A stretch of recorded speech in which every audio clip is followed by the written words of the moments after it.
Friends എല്ലാവർക്കും good morning. അപ്പോൾ എല്ലാവർക്കും ഇന്നത്തെ ഒരു അത്യുഗ്രൻ വിശേഷത്തിലേക്ക് തന്നെ സ്വാഗതം. അങ്ങനെ നമ്മുടെ ഗോവിന്ദ് ഇങ്ങനെ ആലോചിക്കുകയാണ്, ഇവളെന്നെ കളിയാക്കുവാണെന്ന് എനിക്കറിയാം. വിജയലക്ഷ്മിയുടെ പേര് തന്നെ ഇടാനാണ് ഇവൾ ഉദ്ദേശിക്കുന്നത്. പക്ഷേ എന്നോട് പറയാതിരിക്കാൻ വേണ്ടി അവൾ ദൈവത്തിൻ്റെ പേരാന്ന് പറയുന്നു. എല്ലാത്തിനും ഒരു തിരിച്ചടി കൊടുക്കണമല്ലോ എന്നൊക്കെ ഇങ്ങനെ ആലോചിക്കുക. എൻ്റെ ലക്ഷ്മി കാത്തുകൊള്ളണേ, എൻ്റെ വായിലും അത് തന്നെയാണല്ലോ വരുന്നേ എന്നൊക്കെ ആലോചിച്ചുകൊണ്ട് ഗോവിന്ദ് ഇങ്ങനെ കിടക്കുക. അപ്പോൾ ഗീതു ഇടങ്ങണ്ണിട്ട് നോക്കുക. കിടക്ക് ഞാനേ വിജയലക്ഷ്മി എന്നുള്ള പേര് തന്നെ എൻ്റെ കുഞ്ഞിൻ്റെ കാതിൽ വിളിക്കും എന്നൊക്കെ ആലോചിച്ചുകൊണ്ട് ഗീതുവും കിടക്കുകയാണ്. ഈ സമയം പിന്നീട് കാണിക്കുന്നത് രേഖയാണ്. രേഖ തൻ്റെ കുഞ്ഞിനെക്കുറിച്ച് ആലോചിച്ചുകൊണ്ട് ഇങ്ങനെ ഇരിക്കുക. അപ്പോഴാണ് വരുൺ വന്നത്. വരുണിനെ കണ്ടതും രേഖ ചിരിക്കുക. പക്ഷെ വരുണിന് ചിരിയൊന്നും വരുന്നില്ല. അപ്പോൾ രേഖ ചോദിക്കുക, എന്താ വരുണേട്ടാ, നിങ്ങളുടെ കുഞ്ഞല്ലേ എൻ്റെ വയറ്റിലുള്ളത്, എന്നിട്ടും നിങ്ങൾക്ക് അതിനോടൊരു തുള്ളി സ്നേഹം പോലും ഇല്ലല്ലോ. അതിനെക്കുറിച്ചൊന്നും ചോദിക്കുക പോലും ചെയ്തില്ലല്ലോ. പിന്നെ വലിയ ലോകാത്ഭുത മഹാസംഭവമല്ലേ നിൻ്റെ വയറ്റിനകത്ത് കിടക്കുന്നേ. ഞാൻ നിന്നോട് കാര്യങ്ങൾ ചോദിക്കാൻ. ഒരു കാര്യം ഞാൻ പറഞ്ഞേക്കാം. ഏത് നേരത്താണാവോ എനിക്ക് ആ ചോക്ലേറ്റ് മേടിക്കാൻ തോന്നിയത്. അന്നത്തെ രാത്രിയെക്കുറിച്ച് ഓർക്കുമ്പോൾ എനിക്കിപ്പോഴും അറപ്പും വെറുപ്പും തോന്നുക. നിന്നെ കാണുന്നത് തന്നെ എനിക്കിഷ്ടമല്ല. അങ്ങനെയുള്ളപ്പോഴാണ് നിൻ്റെ വയറ്റിൽ കിടക്കുന്ന ആ കുഞ്ഞ്, അതിനെനിക്ക് തീരെ ഇഷ്ടമല്ല. അതുകൊണ്ട് ഞാൻ ആ കുഞ്ഞിനെക്കുറിച്ച് ചോദിച്ചില്ല എന്ന് കരുതി വിഷമിക്കൊന്നും വേണ്ട. ഞാൻ ആ കുഞ്ഞിനെക്കുറിച്ച് ജന്മത്ത് ചോദിക്കില്ല. എനിക്കിഷ്ടമല്ല. നിന്നോടുള്ള വാശി തീർക്കാനാണ് ഞാൻ അങ്ങനെയൊക്കെ ചെയ്തത്. അല്ലാതെ ആ കുഞ്ഞിനെ വേണമെന്നോർത്തിട്ടൊന്നും അല്ല. എൻ്റെ ദൈവമേ, ഏത് നേരത്താണാവോ എനിക്ക് ഇങ്ങനൊരു ബുദ്ധി തോന്നിയത് എന്നൊക്കെ ആലോചിച്ചുകൊണ്ട് നമ്മുടെ പറഞ്ഞുകൊണ്ട് വരുൺ ഇങ്ങനെ രേഖയെ തുറച്ചു നോക്കുക. അതിനുശേഷം അതെ, ഞാനൊരു കാര്യം ചോദിക്കട്ടെ, എന്താ വരുന്നേട്ടാ എന്നും ആകാംക്ഷയോടുകൂടെ രേഖ ചോദിക്കുക. നമുക്കേ ഈ കുഞ്ഞിനെ അങ്ങ് കളഞ്ഞാലോ? അപ്പോൾ രേഖ ഞെട്ടിപ്പോയി. ഈശ്വര, എന്തൊരു വർത്താനം നിങ്ങളീ പറയുന്നേ. അതെ, ഞാൻ പറയുന്നത് കാര്യമായിട്ടാ. ഇതിനെ കൊണ്ട് നിനക്ക് യാതൊരു ഉപകാരവും ഇല്ല. കാരണം എനിക്ക് നിന്നെ തീരെ ഇഷ്ടമല്ല. അങ്ങനെയുള്ളപ്പോൾ ഈ കുഞ്ഞ് നമുക്ക് വേണ്ട രേഖ. അതുകൊണ്ട് നീ ഒന്ന് ആലോചിച്ച് നോക്ക്. ഈ കുഞ്ഞില്ലാതെ നമുക്ക് നല്ല സന്തോഷം ഉണ്ടാവും. ഈ കുഞ്ഞിനെ കളഞ്ഞു കഴിഞ്ഞാലേ ആശ്വാസത്തോടെയും സമാധാനത്തോടെയും ജീവിക്കാം. അതെ, സ്വന്തം കുഞ്ഞാണെന്ന് ചിന്തിക്കണ്ട. വയറ്റിനകത്ത് കിടക്കുന്നത് ഒരു മനുഷ്യ കുഞ്ഞാണെന്നുള്ള ചിന്തയെങ്കിലും വേണ്ടേ? അതിനെ കൊല്ലാൻ പറയാൻ നിങ്ങൾക്ക് എങ്ങനെ മനസ്സ് വരുന്നു? എൻ്റെ രേഖ, ഇന്നത്തെ കാലത്ത് ആരും കുട്ടികളെക്കുറിച്ചൊന്നും ചിന്തിക്കാറില്ല. നമുക്ക് ഹോസ്പിറ്റലിൽ ചെക്കപ്പിന് പോകുന്ന രീതിയിൽ പോകാം. എന്നിട്ട് പോകുന്ന വഴി എന്തെങ്കിലും പറ്റിയതാണ്, അബോഷനായി പോയെന്ന് അങ്ങ് പറഞ്ഞാൽ മതിയല്ലോ. അത് കേട്ടതും വേണ്ട വരണേട്ടാ, നിങ്ങൾ ഇത്രയ്ക്ക് ക്രൂരനാണെന്ന് ഞാൻ അറിഞ്ഞില്ല. എൻ്റെ വയറ്റിനകത്ത് കിടക്കുന്ന ഈ ജീവനെ കൊല്ലാൻ ഞാൻ സമ്മതിക്കില്ല എന്നും പറഞ്ഞ് രേഖ വാശി പിടിക്കുക. എന്നാൽ പിന്നെ സമ്മതിക്കണ്ട, നീ ചുമന്നിട്ട് നടക്ക്. അല്ലാതെ ഇപ്പം ഞാനെന്ത് പറയാനാ? ഞാനൊരിക്കലും ഇതിനെ അംഗീകരിക്കില്ല എൻ്റെ കുഞ്ഞായിട്ട്. അങ്ങനെയുള്ളപ്പോൾ നീ അത്ര സന്തോഷിക്കൊന്നും വേണ്ട എന്നൊക്കെ പറഞ്ഞുകൊണ്ട് രേഖയെ വഴക്ക് പറയുന്നിട്ട് വരുണോടെ കിടക്കുക. എനിക്ക് ഉറക്കത്തിൽ കയ്യും കാലുമൊക്കെ എടുത്ത് മേത്തിടുന്ന സ്വഭാവമുണ്ട്. അതുകൊണ്ട് എന്തെങ്കിലും സംഭവിച്ചാൽ എന്നെ കുറ്റം പറയണ്ട. നിൻ്റെ വയറ്റിലൊരു കുഞ്ഞുണ്ടെന്നും പറഞ്ഞ് എനിക്ക് എൻ്റെ ശീലങ്ങളൊന്നും മാറ്റി വയ്ക്കാൻ പറ്റില്ല എന്നൊക്കെ പറഞ്ഞുകൊണ്ട് വരുൺ കിടക്കുക. അത് കേട്ടതും രേഖ അവിടെ നിന്ന് എഴുന്നേറ്റ് സോഫയിൽ പോയിരുന്നു. എന്നിട്ട് സോഫയിൽ ചാരി കിടന്നുറങ്ങുക. ചാരി കിടന്നുറങ്ങാനാണ് രേഖയുടെ വിധി. ഇതുപോലൊരു കല്യാണം കഴിച്ചത് രേഖയ്ക്ക് എന്നും ഒരു ഭാഗ്യക്കേടേ ആയിട്ടുള്ളൂ. ഈ സമയം പിന്നീട് നേരം വെളുത്തു. ഗോവിന്ദനെയും വിളിച്ചുകൊണ്ട് ഗീത് വരിക. വാ കണ്ണേട്ടാ, വാ ഇവിടെ ഇരിക്കേ, കണ്ണേട്ടന് ഞാൻ വിളമ്പിത്തരാം. അതൊന്നും വേണ്ട, ഇനിയേ ഞാൻ നിനക്ക് വിളമ്പിത്തരും. നീ ഇവിടെ ഇരിക്കേ. രണ്ടുപേരും കൂടിയുള്ള ഈ തർക്കം അങ്ങോട്ട് മാറ്റിയിട്ട് രണ്ടുപേരും ഇരിക്കേ, ഞാൻ വിളമ്പിത്തരാം എന്നും നമ്മുടെ രേഖ. അത് കേട്ടതും അത് വേണ്ട, രേഖയൊരിക്കേ, ഞാൻ വിളമ്പിത്തരാം. നിങ്ങൾ രണ്ടുപേർക്കും ഞാൻ വിളമ്പിത്തരാം. അത് വേണ്ട ഗോവിന്ദേട്ടാ, ഇരിക്കേ. ഇനിയിപ്പോൾ ഞാനിരുന്ന നിങ്ങളുടെ സ്വർഗത്തിലൊരു കട്ടൂറുമ്പായി മാറും. അങ്ങനെയൊന്നുമില്ല. അങ്ങനെയൊന്നും പറയണ്ട. അതെ, ഗോവിന്ദേട്ടൻ ഗീതുവിന് വാരി കൊടുക്കണമെന്നെങ്ങാനും ഗീതുവിന് തോന്നിയാൽ ചിലപ്പോൾ ഞാനിരിക്കുന്നത് ഒരു ഇതാവില്ലേ, അതുകൊണ്ടാണ് പറഞ്ഞത്. അത് കേട്ടതും ഗീതുവിന് പെട്ടെന്ന് ഛർദ്ദിക്കാൻ വരിക. ഛർദ്ദിക്കാൻ വന്നതും ഗീതു ഓടി വാഷ് ബേസിൻ്റെ അടുത്തേക്ക് ഒന്ന് ഛർദ്ദിക്കുക. അപ്പോൾ ഗോവിന്ദേട്ടാ, ഇത് ഗീതുവിൻ്റെ ആദ്യത്തെ ഛർദ്ദിയാണ്, ചെല്ല് ഗോവിന്ദേട്ടൻ തന്നെ തടയി കൊടുക്ക് എന്നും പറയുക. അത് കേട്ടതും തടയി കൊടുക്കണോ? തടയി കൊടുക്കണം, എന്നാലേ ഗീതുവിന് സന്തോഷമാവും. എന്നാൽ ശരി എന്നും പറഞ്ഞുകൊണ്ട് ഗോവിന്ദ് പോയി തടയി കൊടുക്കുക. അത് കണ്ടുകൊണ്ടൊന്ന് രാധിക, ഒന്ന് മാറി നിൽക്കുക കണ്ണ, നിനക്ക് ഇതിനൊന്നും കൈപ്പക്വം ഇല്ല. എന്തായാലും ഇതൊക്കെ കൈപ്പക്വം ഉള്ളവർ ചെയ്താലേ അതിൻ്റേതായ രീതിക്ക് ചെയ്യൂ, ഞാൻ ചെയ്തു കൊടുക്കാം എന്നും പറഞ്ഞ് രാധിക ഗീതുവിൻ്റെ മുതുക് തടയി കൊടുക്കുക. ഇത് കുഞ്ഞുണ്ടായ ഛർദിയൊന്നും അല്ല, ഇതേ കറങ്ങി നടന്ന് വഴി കൂടെ പോകുന്നതിനൊക്കെ കണ്ടതും കടിയതും ഒക്കെ തിന്ന് ഉണ്ടാക്കിയെടുത്ത ഛർദിയാ. വയററിയാതെ തിന്നുന്നതല്ലേ ഇവളുടെ ശീലം. വയററിയാതെ തിന്ന ഇങ്ങനെയിരിക്കും. ആ അതൊക്കെ പറഞ്ഞു കൊടുക്കാൻ നിനക്കും കഴിയും. ഇപ്പൊ രേഖയ്ക്ക് ഒരു ഐഡിയ.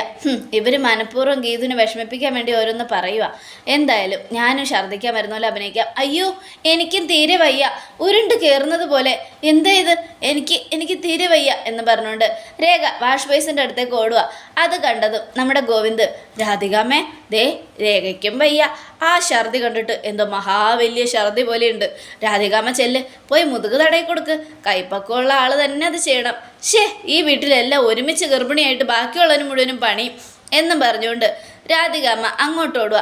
അത് കണ്ടതും രാധികാമ്മയ്ക്കിട്ടെ ഗീതു ഒരു പണി കൊടുത്താൻ തോന്നുന്നു. രേഖ ഒരു പണി കൊടുത്താൻ തോന്നുന്നു. അത് ശരിയാ, മതി കണ്ണേട്ടാ, എൻ്റെ ഛർദിക്കാമരിൽ പോയി എന്നും പറഞ്ഞുകൊണ്ട് ഗീതു ഈ സമയം സാരില്ല ഞാൻ തടയി തരാം എന്നും പറഞ്ഞ് ഗോവിന്ദ് തടയി കൊടുത്തോണ്ടൊക്കെ ഇരിക്കുക. ഇതേ സമയം പിന്നീട് കാണിക്കുന്നത് നമ്മുടെ വരുണിനെയാണ്. വരുൺ ആ മരുന്ന് രണ്ടും മേടിച്ചുകൊണ്ട് വരിക. അപ്പോൾ രാധിക ചോദിക്കുക, കിട്ടിയോ വരുൺ? കിട്ടി, ഈ പൊടിയാണ് വൈദ്യം തന്നത്. ആ എങ്ങനെ കൊടുക്കാൻ പറഞ്ഞേ? പാലിലോ ജ്യൂസിലോ കലക്കി കൊടുക്കാനാണ് പറഞ്ഞത്. ആണോ? ആ രണ്ടും കൂടെ ഒരുമിച്ച് കലക്കാനാണോ പറഞ്ഞത്? ഏയ് അല്ല, ഒരെണ്ണം മതി. ഗീതുവിൻ്റെ കുഞ്ഞിനെ കളയാൻ ഒരെണ്ണം മതി. ഒരെണ്ണം മതിയോ? പിന്നെ എന്തിനാ രണ്ടെണ്ണം? അത് ഞാൻ എൻ്റെ ആവശ്യത്തിന് വേണ്ടി മേടിച്ചതാ. അതെന്താ, നിൻ്റെ വയറ്റിൽ വല്ല കൊക്കോപ്പുഴു ഉണ്ടോ എന്നും രാധിക ചോദിക്കുക. അത് കേട്ടതും എൻ്റെ വയറ്റിലല്ല, പിന്നെ ആരുടെ വയറ്റില? രേഖയുടെ വയറ്റിലെ കുഞ്ഞിനെ കൊല്ലാനാ ഞാനിത് മേടിച്ചുകൊണ്ട് വരുന്നത്. അത് കേട്ടതും എൻ്റെ ദൈവമേ, ഇവിടെ വൃത്തികെട്ടവനെ, നിനക്ക് എത്ര പറഞ്ഞാലും മനസ്സിലാവില്ലേ? ദേ രേഖയുടെ വയറ്റിലെ കുഞ്ഞ് നമ്മുടെ ഭാഗ്യമാടാ. അവളുടെ വയറ്റിൽ ആ കുഞ്ഞുള്ളത് കൊണ്ടാണ് നമ്മളല്ല നീ ഇപ്പം ഇവിടെ നിൽക്കുന്നത്. അതുകൊണ്ട് ആ കുഞ്ഞിന് എന്തെങ്കിലും സംഭവിച്ചാലുണ്ടല്ലോ പിന്നെ നീ അറക്കലിൻ്റെ പടിക്ക് പുറത്താ. ദേ ഒരു കാര്യം ഞാൻ പറഞ്ഞേക്കാം, എന്തെങ്കിലുമൊക്കെ ചെയ്താൽ കുഞ്ഞിന് എന്തെങ്കിലും സംഭവിച്ചാലുണ്ടല്ലോ എൻ്റെ സ്വഭാവം മാറും, മനസ്സിലായല്ലോ? ആ കുഞ്ഞിനൊരു ആപത്തും വരരുത്. അമ്മേ, ആ കുഞ്ഞിനെ കൊല്ലണമെന്നുള്ളത് ഇപ്പം എൻ്റെയും കൂടെ ആവശ്യമാണ്. അങ്ങനെ ഒരു കുഞ്ഞിനെ എനിക്ക് വേണ്ട. എടാ അത് ജനിച്ചിട്ടൊന്നുമില്ലല്ലോ, അത് അവക്കടെ വയറ്റിനകത്തല്ലേ ഇരിക്കണേ, അതിൽ നിനക്കെന്താ ഇത്ര കേട്? അത് കേട്ടതും അത് കേട് തന്നെയാണ് വലുതായി കഴിയുമ്പോൾ. അത് ജനിക്കുമല്ലോ അതിങ്ങനെയായാലും. അത് കേട്ടതും എൻ്റെ ദൈവമേ, ദേ എന്തെങ്കിലും പറഞ്ഞ് കണ്ണൻ നിന്നെ പുറത്താക്കിയാ എനിക്കറിയില്ല, പിന്നെ നീ സഹിച്ചോളല്ല. ഒരു കാര്യം ഞാൻ പറയാം, എനിക്ക് കണ്ണൻ്റെ മുമ്പിൽ സെൻറ്റിമെൻറ്റ് കാണിച്ച് പിടിച്ചേക്കാൻ കഴിയും, നിനക്ക് അതിനുള്ള കഴിവൊന്നുമില്ല, അതുകൊണ്ട് സൂക്ഷിച്ചോ എന്നൊക്കെ പറയാണ്. ഇത് കേട്ടതും നമ്മുടെ വരുൺ ഇങ്ങനെ ആലോചിക്കുക, ഈശ്വര ഇനിയിപ്പോൾ എന്താ ചെയ്യുക എന്നൊക്കെ ആലോചിച്ചുകൊണ്ട് ഇങ്ങനെ നിൽക്കുകയാണ്. ഈ സമയം രാധികമ്മ, ഗീതുവിനെ കൊണ്ട് ഞാനിത് കുടിപ്പിക്കും. അവൾ ഛർദ്ദിച്ച് തളർന്ന് നിൽക്കുമ്പോൾ ജ്യൂസിലോ പാലിലോ കലക്കി ഞാനിത് അവളെ കൊണ്ട് കുടിപ്പിച്ചിരിക്കും. അമ്മേ, അവസാനം ഇതെടുത്ത് അമ്മ കുടിക്കരുത്. അതൊക്കെ ഞാൻ നോക്കിക്കോളാം, ഞാൻ അവളെ കൊണ്ട് തന്നെ കുടിപ്പിച്ചോളാം എന്നൊക്കെ പറഞ്ഞുകൊണ്ട് രാധികാമ്മ അങ്ങ് പോവുക. ഈ സമയം പിന്നീട് കാണിക്കുന്നത് അവർണികയും അജാസിനെയാണ്. എന്നാലും നല്ല രസമാണ്, അറക്കല്ലേ ഈ ഫംഗ്ഷൻ അല്ലേ, 2 ഗർഭിണികൾ. എനിക്കിത് ഭയങ്കര സന്തോഷമായി. എന്തായാലും ഒരുപാട് സന്തോഷമായി. പിന്നെ സ്വീറ്റ് മേടിക്കണം, വെറും കൈയോടെ പോകാൻ പറ്റില്ലല്ലോ, 2 ഗർഭിണികൾക്കും സെപ്പറേറ്റ് ആയിട്ട് മേടിക്കണം. അജാസ് എന്നെ ഹെൽപ്പ് ചെയ്യണം, അതിനെന്താ, സ്വീറ്റ് മേടിക്കാൻ ഞാൻ ഹെൽപ്പ് ചെയ്യാം. അജാസാണ് എൻ്റെ ജീവിതം മാറ്റിമറിച്ചത്. എല്ലാം കൊണ്ടും ആകെ തളർന്നിരുന്ന എന്നെ തിരിച്ച് ജീവിതത്തിലേക്ക് കൂട്ടിക്കൊണ്ടുവന്നത് അജാസ. കിഷോറിനെ ഞാനല്ല കൊന്നതെന്ന് എന്നെ മനസ്സിലാക്കി തന്നതും അജാസ. പിന്നെ അജാസോ കാരണമാണ് ഞാനിപ്പോൾ സന്തോഷത്തോടെ ജീവിക്കുന്നത് തന്നെ. അത് കേട്ടതും ഇനി അവർണിക എല്ലാം മറന്ന് ഒരു ചെറുപ്പക്കാരൻ്റെ കൈ പിടിച്ച് സന്തോഷത്തോടെ ജീവിക്കുന്നത് എനിക്ക് കാണണം. അതും കൂടെ കണ്ടു കഴിഞ്ഞാൽ എൻ്റെ ദൗത്യം പൂർത്തിയാവും എന്നും അജാസ്. ഇത് കേട്ടതും അവർണിക സന്തോഷത്തോടെ ഇങ്ങനെ ഇരിക്കുന്ന വഴി അവരെ കാണുകയാണ്. അത് കണ്ടതും അജാസ്, വണ്ടി നിർത്ത്. എന്താ വർണിക, വണ്ടി നിർത്ത്, എന്തെങ്കിലും പ്രശ്നമുണ്ടോ? വണ്ടി നിർത്ത്. അപ്പോൾ അജാസ് വണ്ടി ഒരു സൈഡിൽ ഒതുക്കിയിടുക. അപ്പോഴേക്കും നമ്മുടെ അവർണിക കാറിൽ നിന്ന് ഇറങ്ങി ഓടുക. അമ്മേ എന്ന് വിളിച്ചുകൊണ്ട്. അത് വേറെ ആരും ആയിരുന്നില്ല, സരസ്വതി ആയിരുന്നു. സരസ്വതി, നീയോ? എന്താടി ഇവിടെ? എന്തിനാടി നീ എന്നെ വിളിച്ച് എൻ്റെ പുറകെ വന്നത്? അമ്മയെ അന്വേഷിച്ച് ഞാനും അച്ഛനും ഒരുപാട് പ്രാവശ്യം അമ്മയുടെ വീട്ടിൽ വന്നായിരുന്നു, പക്ഷെ അവിടെ കണ്ടില്ല. അമ്മയോടും ശ്രീജിയോടും എനിക്കൊരു വിരോധവും ഇല്ല. നിങ്ങൾ എൻ്റെ കൂടെ വന്ന് നിൽക്കണം. നിൻ്റെ കൂടെയോ? നിന്നെപ്പോലൊരു ശവത്തിൻ്റെ കൂടെ വന്ന് നിൽക്കണോ അല്ലേ ഞങ്ങൾ? ഇല്ലടി, ഈ ജന്മത്തെ അത് ഞാൻ സമ്മതിക്കില്ല.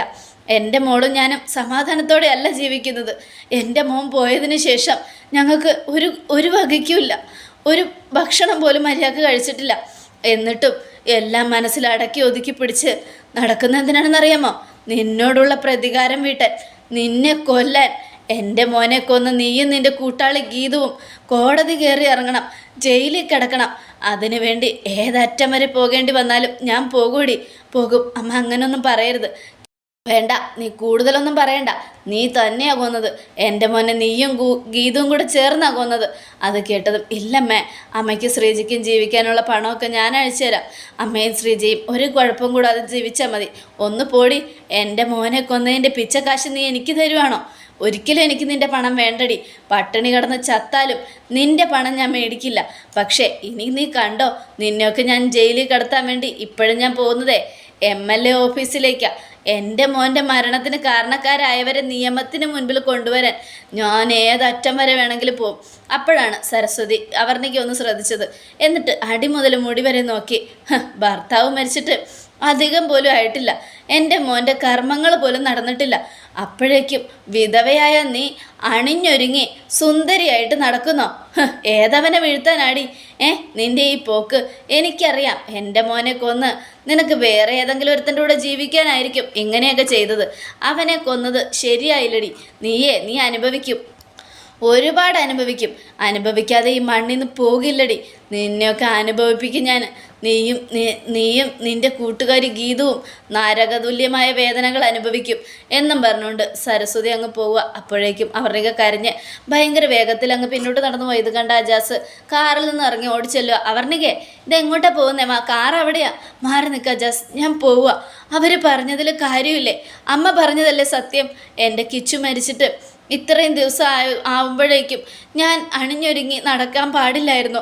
ഒരു വിധവയെ പോലെ ഇരിക്കേണ്ട ഞാൻ ഫംഗ്ഷന് പങ്കെടുക്കാൻ പാടില്ലായിരുന്നു. ഞാൻ പോവുക, വീട്ടിലേക്ക് പോവുക. ആ ഫംഗ്ഷന് ഞാൻ വരുന്നില്ല അജാസ് എന്നും പറഞ്ഞുകൊണ്ട് അവർണിക പോകാനൊരുങ്ങുമ്പോൾ അജാസ് തടയുക. അപ്പോൾ അവർണിക, മാറി നിൽക്കുക അജാസ്, എനിക്ക് പോകണം. വേണ്ടെന്ന് പറഞ്ഞില്ലേ? വന്ന് കാറിൽ കയറി. ഇല്ല അജാസ്, ഞാൻ തീരുമാനിച്ചു കഴിഞ്ഞു, ഇനി ഞാൻ പോവില്ല എന്നും പറഞ്ഞുകൊണ്ട് അവർണിക നേരെ വീട്ടിലേക്ക് പോവുക. വല്ലാത്തൊരു കഷ്ടമാണല്ലോ. ഈ തള്ളയെ ഏത് നേരത്താണാവോ ഈ റോഡിലേക്ക് വരാൻ തോന്നിയത്? എന്തായാലും അവർണികയുടെ മൂഡ് പോയി എന്നൊക്കെ ആലോചിച്ചുകൊണ്ട് അജാസ് ഇങ്ങനെ നിൽക്കുക. ഈ സമയം അറക്കല്ല് ബലൂണൊക്കെ വീർപ്പിച്ചുകൊണ്ടിരിക്കുക. എന്തായാലും ദേ ഇത്രയും കാറ്റ് മതിയോ, ഇന്നും കൊഞ്ചം വേണുമാ എന്നും കാഞ്ചന. അത് കേട്ടത്, എന്ത് കാറ്റ്? അത് കാറ്റേ ഇല്ലല്ലോ, മരിയ കൂതി വീർപ്പിക്കടി എന്നും അയ്യപ്പണ്ണൻ. അത് കേട്ടത് കാഞ്ചന, എൻ്റെ ദൈവമേ, ഇത്രയൊക്കെ ഒരുക്കങ്ങൾ വേണോ എന്നൊക്കെ ചോദിച്ചുകൊണ്ട് രാധികാമ്മ. കണ്ണ, 2 ഗർഭിണികളുള്ള വീടാ. ആ സമയത്ത് ഇത്രയും ഒരുക്കങ്ങളൊക്കെ നടത്തിയാലുണ്ടല്ലോ കണ്ണു തട്ടും. അതിന് കണ്ണു തട്ടാതിരിക്കാൻ നമ്മളെ വലിയൊരു പ്രതിമ ഇവിടെ വെച്ചിട്ടുണ്ടല്ലോ, കോലം. ആ കോലം അല്ലേ രാധികാമ്മ? അപ്പോൾ കാഞ്ചന എന്താ ചിരിക്കുന്നേ? പ്രിയ അത് കേട്ടു. അപ്പോൾ നമ്മുടെ രാധിക, എന്താ ഗീതു പിറുവിറുക്കുന്നത്? എന്നെക്കുറിച്ചാണോ പറയുന്നത്? അല്ല രാധികാമ്മേ, ഗീതു പറഞ്ഞത് കണ്ണ് തട്ടാതിരിക്കാൻ ഇവിടെ വലിയൊരു കാഞ്ചനക്കോലം ഉണ്ടെന്നാ. കാഞ്ചനക്കോലോ? ഞാനോ? അതെപ്പോ എന്നും കാഞ്ചനയുടെ ചോദ്യം കേട്ടതും ബലൂൺ പൊട്ടി. ദേ ഇപ്പോൾ മര്യാദക്കിരുന്ന് വീർപ്പിക്കടി എന്നും പറഞ്ഞ അയ്യപ്പൻ നായർ. ഈ സമയം രഞ്ജു നമ്മുടെ വിജയലക്ഷ്മിയും കൂടെ വരിക. മോളെ ഗീതു. അത് കണ്ടതും ഗീതുവിന് ഒരുപാട് സന്തോഷമായി. ഓടിച്ചെന്ന് ഗീതു രഞ്ജുവിൻ്റെ വിജയലക്ഷ്മിയുടെ അടുത്ത് നിൽക്കുക. അത് കണ്ടതും, കണ്ണാ, ഇവരെയൊക്കെ ആരെ ഇങ്ങോട്ട് ക്ഷണിച്ചത്? ഇവരൊന്നും ഇങ്ങോട്ട് വരാൻ പാടില്ല. എന്തിനാ ഇവരൊക്കെ ഇങ്ങോട്ട് വരുന്നത്? അതെ ഗോവിന്ദേട്ടാ, ദേ അച്ഛൻ മാധവൻ നായർക്ക് കൊടുത്ത വാക്ക് ഗോവിന്ദേട്ട മറന്നോ? ഒരിക്കലും ഇവരൊന്നും ഇങ്ങോട്ട് കടന്നു വരാൻ പോലും പാടില്ല. ഇവർക്കൊന്നും ഇങ്ങോട്ട് വരാനുള്ള അവകാശം പോലുമില്ല. അങ്ങനെയുള്ളപ്പോൾ എന്നെ വിഷമിപ്പിക്കാനാണോ കണ്ണ ഇവരിങ്ങോട്ട് വന്നത്? ഇവരെ മര്യാദയ്ക്ക് ഇറക്കി വിടാനാ പറഞ്ഞത്. ഏട്ടാ, ഇവരിവിടെ നിന്ന് ഇറങ്ങിപ്പോട്ടെ ഏട്ടാ. എൻ്റെ രാധികാമ്മ മാത്രമേ കണ്ണേട്ടിന് രാധിക അമ്മയായിട്ടുള്ളൂ. അത് കേട്ടതും, അതെ ഇവർ ആരുമല്ലെന്ന് ആരാ പറഞ്ഞേ? എൻ്റെ വയറ്റിൽ കിടക്കുന്ന കുഞ്ഞിൻ്റെ അച്ഛമ്മയും ആൻറ്റിയും ഇവർ. അതുകൊണ്ട് ഇവരിവിടെ ക്ഷണിക്കേണ്ടത് എൻ്റെയും കൂടെ ഉത്തരവാദിത്തം. അതുകൊണ്ട് ഇവർ വന്നിരിക്കുന്നത്. രേഖയച്ചിയുടെ വയറ്റിൽ കിടക്കുന്ന കുഞ്ഞിനോട് വരുണേട്ടനും രാധികാമ്മയ്ക്കുള്ള അധികാരം തന്നെയാണ് എൻ്റെ വിജയലക്ഷ്മി അമ്മയ്ക്കും ഉള്ളത്. അതുകൊണ്ട് അവരോട് വരണ്ടെന്ന് പറയാനും ഈ ഫംഗ്ഷന് പങ്കെടുക്കണ്ടെന്ന് പറയാനും നിങ്ങൾക്കൊന്നും ഒരധികാരവും ഇല്ല. അത് കേട്ടതും, കണ്ടോ കണ്ണാ, ഇവളുടെ അഹങ്കാരം കണ്ടോ? ഇവരിവിടെ നിന്ന് ഇറക്കി വിടും. രാധികാമ്മേ, ഞാൻ ക്ഷണിച്ചിട്ടാ അവർ വന്നത്. അത് കേട്ടതും രാധിക ഞെട്ടലോടുകൂടെ ഗോവിന്ദനെ നോക്കി. ക്ഷണിച്ചിട്ട് വിളിച്ചു വരുത്തിയിട്ട് അതിഥികളെ അപമാനിച്ചു വിടുന്നത് അറയ്ക്കൽ തറവാടിൻ്റെ അന്തസ്സിന് ചേർന്നതല്ല. അതുകൊണ്ട് അവർ ഈ ഫംഗ്ഷന് പങ്കെടുക്കും. അപ്പോൾ വിജയലക്ഷ്മിക്കും രഞ്ജുവിനും ഒരുപാട് സന്തോഷമായി. അപ്പോൾ രഞ്ജു രേഖയ്ക്ക് സ്വീറ്റ്സ് കൊടുത്തിട്ട് കൺഗ്രാജ് ഒക്കെ പറയാ. താങ്ക്സ് രഞ്ജു. അങ്ങനെ രഞ്ജു നേരെ ചെന്ന് പ്രിയയുടെ അടുത്തിരുന്നു. പ്രിയമോളെ, നീ എന്നെ കാത്തിരിക്കുകയായിരുന്നു എന്ന് എനിക്കറിയാം. എന്തായാലും എനിക്ക് സന്തോഷമായി. ആ, നമ്മളിനി നല്ല ഫ്രണ്ട്സ് ആയിരിക്കും. നമ്മളിനി നല്ല സിസ്റ്റേഴ്സ് ആയിരിക്കും എന്നും പ്രിയ പറയുന്നത് കേട്ട് രാധികാമ്മ ഞെട്ടുകയാണ്. അതോടുകൂടെ എപ്പിസോഡ് അവസാനിക്കുകയാണ്. നാളത്തെ ഒരു തകർപ്പൻ വിശേഷത്തിനായിട്ട് കാത്തിരിക്കുക. എല്ലാവർക്കും ഒരിക്കൽ കൂടെ നല്ലൊരു ശുഭദിനം തന്നെ ആയിക്കോട്ടെ.